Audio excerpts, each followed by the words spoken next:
ओह, उसने मुंह बनाते हुए कहा, इन बूढ़ी औरतों को भला सोने की क्या ज़रूरत है। वो अपनी वालदा की तरफ बढ़ा और कहने लगा, किधर है अंगूठी। फिर उसने अपनी वालदा की उंगली से अंगूठी उतार ली, उसे काउंटर पर रखा, परस अपनी जेब में डाला और चलता बना। मैं हक्का बक्का रह गया। बिस्मिल्लाहिर्रहमानिर्रहीम, अल्हम्दुलिल्लाहि रब्बिल आलमीन, अस्सलातु वस्सलामु अला रसूलिन नबिय्यिल करीम। अस्सलामु अलैकुम वरहमतुल्लाहि वबरकातुहू। आज वालिदैन की इताअत व नाफरमानी के सिलसिले में एक नई कहानी लेके हम हाज़िर हैं, जिसका नाम है बेटे ने माँ के हाथ से अंगूठी उतारी और ईद की खुशी दफन हो गई। शुरू करने से पहले गुजारिश है कि अगर आप पहली बार वीडियो देख रहे हैं तो चैनल को सब्सक्राइब कर दें। बाज़ लोग बड़े बदकिस्मत होते हैं, वालिदैन के हकूक़ की बिल्कुल परवाह नहीं करते। बीवी की मोहब्बत में इस कदर मदहोश हो जाते हैं कि वालिदैन को भूल जाते हैं, माँ बाप की ख्वाहिश का बिल्कुल एहतराम नहीं करते। ये कहानी ऐसे ही बदकिस्मत शख्स की है। इसे बयान करने वाले शेख अली बिन अब्दुल खालिक अल करनी हैं। वो सऊदी अरब के मारूफ दाई हैं। उनका कहना है कि यह किस्सा उनसे एक जौहरी ने बयान किया। ये वाक़ा उसकी दुकान में पेश आया था। वो बयान करता है, रमज़ान के आखिरी अशरे में मेरी दुकान में एक आदमी अपनी बीवी, बच्चे और वालदा के साथ सोने की खरीदारी के लिए आया। उसका नन्हा सा बच्चा बूढ़ी माँ की गोद में था। माँ बच्चे को गोद में उठाए दुकान की एक जानब खड़ी थी।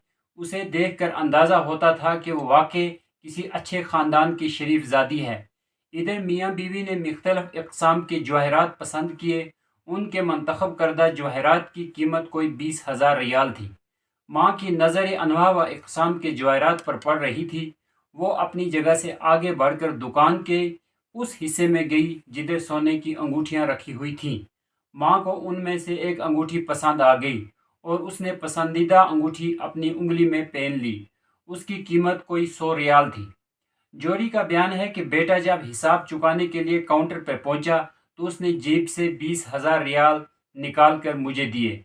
मैंने उससे कहा कि 100 रियाल और भी दें। वो कहने लगा, अभी तो हमने हिसाब किया था, कुल कीमत 20,000 रियाल थी, फिर ये 100 रियाल क्यों? मैंने कहा, 100 रियाल उस अंगूठी की कीमत है जो तुम्हारी माँ ने ली है। ओह, उसने मुंह बनाते हुए कहा, इन बूढ़ी औरतों को भला सोने की क्या ज़रूरत है।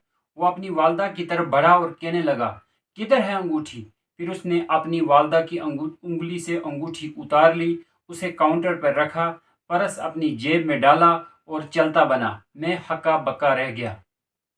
माँ की हालत काबिल दीद थी, मगर उसने कोशिश की कि उसकी तकलीफ किसी पर ज़ाहिर न हो।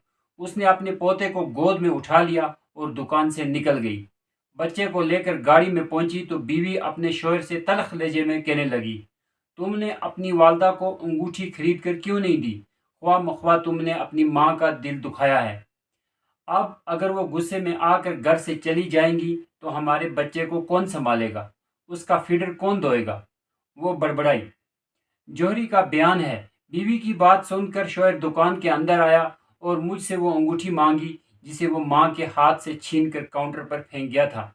मैंने अंगूठी उसे दे दी, उसने भी उसकी कीमत अदा कर दी। जब वो अंगूठी लेकर माँ के पास गया तो बूढ़ी माँ कहने लगी, अल्लाह की कसम, मैं ज़िंदगी भर सोना नहीं पहनूंगी। मैं इस अंगूठी के सिवा कुछ और नहीं चाहती थी। मेरी ख्वाहिश थी कि मैं इसे ईद के दिन पहनूं, दूसरे लोगों के साथ मैं भी ईद की खुशियां मनाऊं।